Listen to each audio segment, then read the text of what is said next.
لبيك اللهم لبيك لبيك لا شريك لك لبيك। আল্লাহর নৈকট্য লাভের অন্যতম ইবাদত পবিত্র হজের দিন আজ। লাব্বাইক ধ্বনিতে মুখরিত আরাফাতের ময়দান। নবীজির ভাষায় এই ময়দানে অবস্থানের নামই হজ।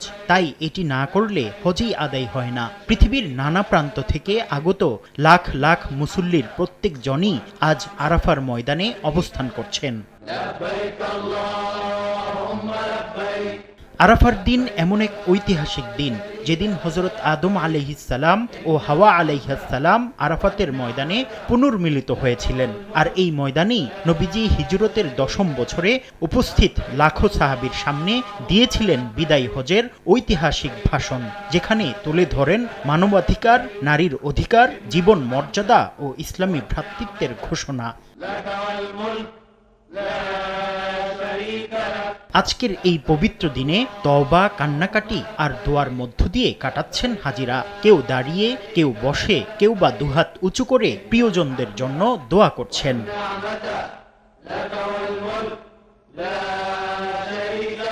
হাদিসে এসেছে, আরাফার দিন আল্লাহ তাআলা জাহান্নাম থেকে সবচেয়ে বেশি বান্দাদের মুক্তি দেন। নবীজিও আরাফার ময়দানে দাঁড়িয়ে দাঁড়িয়ে কান্না ভেজা চোখে আল্লাহর কাছে দোয়া করেছিলেন, উম্মতের জন্য মুক্তি কামনা করেছিলেন।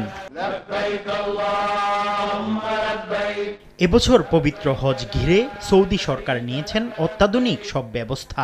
তীব্র গরম থেকে বাঁচতে কৃত্রিম বৃষ্টির পানি ছিটানো, পান করার জন্য মসজিদে নামিরার পাশে অসংখ্য কলের ব্যবস্থা ও নিরাপত্তা জোরদার সহ কৃত্রিম বুদ্ধিমত্তা ব্যবহার করা হয়েছে। বিশ্বের মানুষের কাছে শান্তির বার্তা পৌঁছে দিতে বাংলাসহ 35টি ভাষায় হজের খুতবার অনুবাদের ব্যবস্থাও করেছে সৌদি সরকার। সৌদি সরকার ইনশাআল্লাহ খুব ভালোভাবে ব্যবস্থাপনা করেছে। সেই হজে আমরা উপস্থিত হতে আমরা খুবই আলহামদুলিল্লাহ। এবছর হজ ব্যবস্থাপনা অনেক ভালো এবং আমরা সকল হাজি আলহামদুলিল্লাহ খুব সুন্দরভাবে হজ করতে পারতেছি আলহামদুলিল্লাহ। সূর্যাস্ত পর্যন্ত হাজিরা দোয়া ইস্তেগফারে অবস্থান করবেন ঐতিহাসিক আরাফাতের ময়দানে। এখানেই জোহর ও আসর নামাজ একসঙ্গে আদায় করবেন। এরপর রওনা হবেন মুজদালিফার উদ্দেশ্যে, যেখানে রাত কাটাবেন খোলা আকাশের নিচে। সেখানে একসঙ্গে আদায় করবেন মাগরিব ও এশার নামাজ। ভোর হলে নিবেন জামারাতে যাওয়ার প্রস্তুতি। সেখানে গিয়ে তারা শয়তানকে পাথর মারবেন।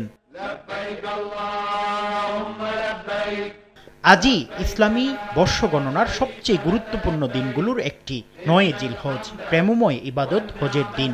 এদিন হাজিরা আল্লাহর কাছে মন খুলে দোয়া করেন, হৃদয়ের সব আকুতি মিনতি জানিয়ে আল্লাহর কাছে ফরিয়াদ করেন। এদিন মসজিদে নামিরা থেকে হজের খুতবা দেয়া হয়। খুতবার পরই বিশ্ববাসীর কল্যাণ কামনা করে দোয়া করেন। এরপরই হাজিরা রওনা হন মুজদালিফার দিকে। মুফতি আব্দুল্লাহ তামিম, সময় সংবাদ।